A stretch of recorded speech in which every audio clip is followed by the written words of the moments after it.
Clip کسی دوست نے بھیجا، کہنا ہے ماں تے شے ہی کوئی نہیں ماں کے بارے میں، ماں تے شے ہی کوئی نہیں، ماں کیا شے بے؟ او مجھے تب سمجھ آئی، میں سمجھتا تھا یہ صرف پیو کوئی نہیں، یہ تو ماں بھی کوئی نہیں، یہ تو کھوتی دا پتر لگتا ہے مینوں، یہ تو کسی جانور کا بچہ ہے یار، تیری ماں ہی تینوں پوچھ لیندی، پہلے بزرگاں دا مخالف بنیا، ہن تو مینوں پہ گیا۔ ایک سوال یہ آیا ہے کہ اگر ماں باپ نے حج نہیں کیا اور اولاد پر حج فرض ہو تو کیا اولاد کو حج پر جانا ضروری ہوگا؟ جی ہاں، حج فرض ہو گیا تو حج جب فرض ہو ہی گیا تو جانا تو ہوگا، یہاں تک کہ ماں باپ اگر روکیں اجازت نہ دیں تب بھی جانا ہوگا۔ یہ ماں باپ کی نافرمانی نہیں ہے، بلکہ ماں باپ کی مان اگر رک گیا تو اللہ اور رسول کی نافرمانی ہو جائے گی۔ اب اللہ کے بندو، مطلب یہ کوئی بات ہوئی ہوگی نا، اس کے کوئی شروع میں کوئی اول آخر کوئی بات ہوئی ہوگی، ٹھیک ہے؟ یہ بات تو اللہ کے نبی نے بات کی ہوئی ہے، بخاری مسلم دونوں میں حدیث ہے، تم میں سے کوئی شخص اس وقت تک مومن ہی نہیں ہو سکتا جب تک کہ میں اسے اس کے ماں باپ، اولاد، سب لوگوں سے بڑھ کر عزیز نہ ہو جاؤں۔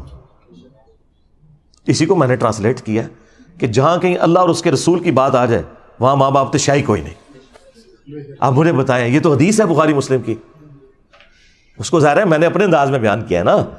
جو مفکرین ہوتے ہیں یا جو شعراء ہوتے ہیں وہ انہی باتوں کو ایک ڈیفرنٹ فارم میں پریزنٹ کرتے ہیں، مطلب وہی ہوتا ہے۔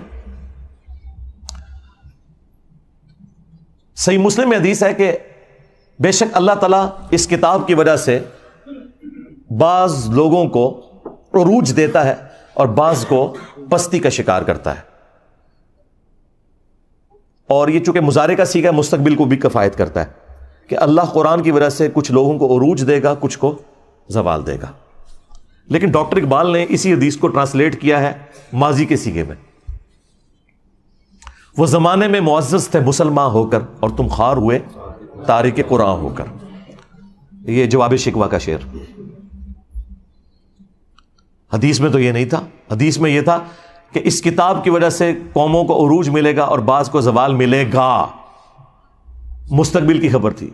ڈاکٹر اقبال نے اسے ماضی کی خبر بنایا، کیونکہ آج ہم مستقبل میں بیٹھے ہیں، ہمارے لیے تو ماضی ہو چکا ہے، ہمارے ساتھ جو کچھ ہوا، چاہے وہ ہمارے ساتھ تاتاریوں نے کیا یا کلونین پاورز نے کیا، ہم نے خواری تو کاٹ لی ہے۔ تو اسی بات کو ایک ڈیفرنٹ انداز میں انہوں نے پہنچا دیا کہ محمد سے وفاتوں نے تو ہم تیرے ہیں، یہ جہاں چیز ہے کیا لوح و قلم تیرے ہیں۔ اس پہ جواب شکوہ کنکلوڈ ہوا ہے نا۔ دیکھیں، مولویوں کی کوئی تقریر ڈاکٹر اقبال کے شعروں کے بغیر مکمل نہیں ہوتی، اور کہتے ہیں علامہ اقبال نے فرمایا۔ علامہ اقبال کو کیڑی ڈگری سی؟ دسو ہاں، تمہارے بڑے بڑے مفتی علامہ اقبال کو کوٹ کرتے ہیں اور علامہ کہتے ہیں۔ علامہ تو وہ نہیں تھے، وہ تو ڈاکٹر تھے، فلسفی میں انہوں نے پی ایچ ڈی کی ہوئی تھی، دین انہوں نے اسی طرح حاصل کیا جس طرح میں نے۔ بہرحال میں نے تو الحمدللہ جس لیول کے اوپر آپ کے سامنے بیان کیا ہے، تو ڈاکٹر اقبال نے بھی ویسے بیان نہیں کیا کہ آپ کو آیات یا حدیث کے کوئی حوالے بتائے ہوں، لیکن انہوں حالے تک علامہ اقبال کہنے نے، انہوں تک کہنا چھوڑ دیں کہ محمد سے وفاتوں نے تو ہم تیرے ہیں، یہ جہاں چیز ہے کیا لوح و قلم تیرے ہیں۔ یہ اللہ کی طرف سے انہوں نے جواب دیا ہے کہ اگر تو نے میرے نبی کے ساتھ وفا کی نا اے امت محمدیہ صلی اللہ علیہ وآلہ وسلم، پھر ہم تیرے ہو جائیں گے، اور یہ دنیا تو کوئی چیز نہیں، لوح و قلم پہ بھی فیصلے پھر تمہاری دعاؤں کے اوپر ہوں گے اگر تم میرے نبی کے وفادار رہے۔ اب یہ قرآن و حدیث میں ان الفاظ کے ساتھ تو کہیں بات موجود نہیں، لیکن پورے قرآن و سنت کی تھیم یہی ہے کہ کی محمد سے وفاتوں نے تو ہم تیرے ہیں، یہ جہاں چیز ہے کیا لوح و قلم تیرے ہیں۔ لہٰذا وہ حدیث کہ تم مومن ہی نہیں ہو سکتے جب تک کہ میں تمہیں تمہارے ماں باپ، اولاد، سب لوگوں سے بڑھ کر عزیز نہ ہو جاؤں، یہ حدیث پڑھ کے اس کی جب تھیم بیان کرے انسان، ان لوگوں کو سمجھائے کہ جن کی مائیں کہتی ہیں کہ اگر تو نے داڑھی نہ کٹائی تو میں دودھ نہیں بخشوں گی، اور زبردستی وہ بچوں کی داڑیاں مڑوا کے اپنے لیے بھی جہنم کا سبب کرتی ہیں اور اپنی اولاد کو بھی جہنم میں دھکیلتی ہیں، اور اپنی بچیوں کا حجاب اتروا دیتی ہیں کہ اچھے رشتے نہیں ملیں گے، اور بعد میں بھی جو ملتے ہیں رشتے وہ بھی جو گند کھاتے ہیں بعد میں وہ بھی پتہ چل جاتا ہے۔ تو ایسے ماں باپ کو پھر ہم نہ سنائیں کہ ہم نے اللہ اور اس کے رسول کی بات ماننی ہے، تسی تے شاہی کوئی نہیں۔ ماں باپ کے ساتھ اس نے سلوک کا حکم اللہ نے دیا ہے، اگر ماں باپ اللہ اور اس کے رسول کے باغی ہیں پھر ان معاملات میں ان کی بات نہیں مانی جائے گی۔ ہاں دنیا میں معروف طریقے سے آپ نے چلنا ہے, ہیومن ڈگنیٹی وائلیٹ نہیں ہوگی. وہ تو سورہ لقمان میں آیا ہے کہ اگر وہ شرک کا کہیں تو تم نے نہیں بات ماننی, لیکن دنیا میں معروف طریقے سے چلنا ہے. اور صحیح بخاری میں حدیث ہے, حضرت ابو بکر کی ایک بیوی کافرہ تھی, اسما بنت ابی بکر کی والدہ, حضرت عائشہ کی جو بڑی بہن تھی. انہوں نے کہا کہ میری ماں میرے پاس آتی ہے اور وہ مشرکہ ہے, تو کیا میں اس کے ساتھ حسن سلوک کروں؟ تو اللہ کے نبی صلی اللہ علیہ وآلہ وسلم نے فرمایا کہ ہاں تم اس کے ساتھ حسن سلوک کرو. یعنی دنیا میں آپ نے معروف طریقے سے معاملات کو لے کے چلنا ہے, سیدھی سی بات ہے. اس طرح آؤٹ آف کانٹیکسٹ تو آپ جس کی بھی چیز کو کاٹتے رہیں, اس کا تو کوئی اینڈ ہی نہیں ہونا, آپ جو مرضی کرتے جائیں. لیکن آپ نے فرق دیکھا, ہمارے اسٹوڈنٹس یہ حرکت کسی کے ساتھ نہیں کرتے اور ہمارے مخالفین کرتے ہی یہی ہیں, اور اپنا لقمہ اس کے منہ میں داخل کرتے ہیں اور پھر کہتے ہیں جی جوڈیشری سے کیسز کیوں فارغ ہو جاتے ہیں. یار جوڈیشری میں جو لوگ بیٹھے ہوئے ہیں وہ ملوٹے تو نہیں ہیں, تمہارے بزرگوں کے عبادت گزار تو نہیں ہے. جوڈیشری نے تو اپنے معاملات کو لے کے چلنا ہے, انہوں نے آئین اور قانون کے مطابق معاملے کو دیکھنا یہ بات اس طرح ہے یا نہیں ہے, اس کے بعد انہوں نے فیصلہ سنا دینا. ان کو تو اس سے غرض ہی کوئی نہیں ہے. تو یہ اسی لیے اس طرح کی آؤٹ آف کانٹیکسٹ چیزیں فارغ ہوتی ہیں کہ وہ باتیں ویسے ہوتی نہیں ہیں. اور دوسرا, ان چیزوں سے آپ کو یہ پتہ چل گیا کہ ہمارے مخالفین کے پاس نہ اب قرآن بچا ہے نہ سنت بچی ہے کہ وہ پیش کر سکیں ہماری مخالفت میں.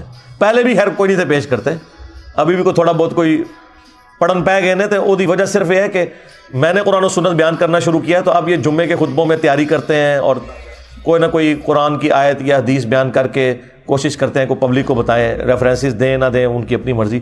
تھوڑا بہت کوئی ابھی علمی شغف بھی آیا تو ابھی آنا شروع ہے, اچھی بات ہے, ہم اسے اپریشیٹ کرتے ہیں, ایسے ہی ہونا چاہیے.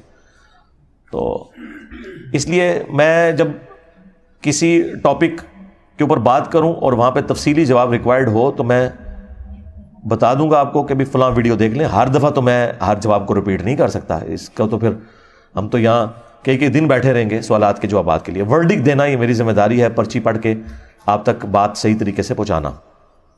اچھا, یہ باتیں میں جان بوجھ کے اس لیے کرتا ہوں کہ میں آج کے دور کا انسان ہوں. ہمارے استاد ڈاکٹر سراج صاحب رحمہ اللہ تعالیٰ ان کی غلطیوں سے درگزر فرمائے, انہیں نیک کاموں کا اجر عطا فرمائے. یہ میں ڈمی میوزیم والے ڈاکٹر سراج صاحب کی بات نہیں کر رہا, پیچھے کرو کیمرہ دکھایا کرو نا, تسی شارٹاں بنانے سے لگے ہوئے ہو. تو میں ان کی بات نہیں, اوریجنل والے ڈاکٹر سراج صاحب کی بات کر رہا ہوں. یہ ہم نے ان کی یاد میں رکھا ہوا ہے انہیں. تو ڈاکٹر سراج صاحب رحمہ اللہ تعالیٰ کی کافی ساری باتیں مجھے بعد میں رہ کے یاد آتی ہیں. وہ ایک بات یہ بھی کہا کرتے تھے کہ جو بھی نبی الاسلام کے پیٹرن پہ دعوت کا کام کرے گا تو اسے ان تمام تکالیف سے گزرنا پڑے گا جن تکالیف سے اللہ کے نبی الاسلام, ان کے صحابہ اور اہل بیت گزرے ہیں علیہم السلام اجمعین و رضی اللہ عنہم اجمعین. تو کسی نہ کسی درجے میں. اور دوسرا وہ یہ بات کیا کرتے تھے, وہ کہتے تھے مجھ سے بڑے قرآن کے علماء موجود ہیں لیکن لوگ ان کی تقریر میں بھی عربی خطبے میں ہی جاتے ہیں, اور میں کوئی عالم بھی نہیں ہوں لیکن لوگ میری بات سنتے ہیں. وہ کہتے تھے اس لیے کہ میں MBBS ڈاکٹر ہوں, جس کی وجہ سے میرے پاس دنیاوی تعلیم ہے اور میں آج کے دور کا انسان ہوں.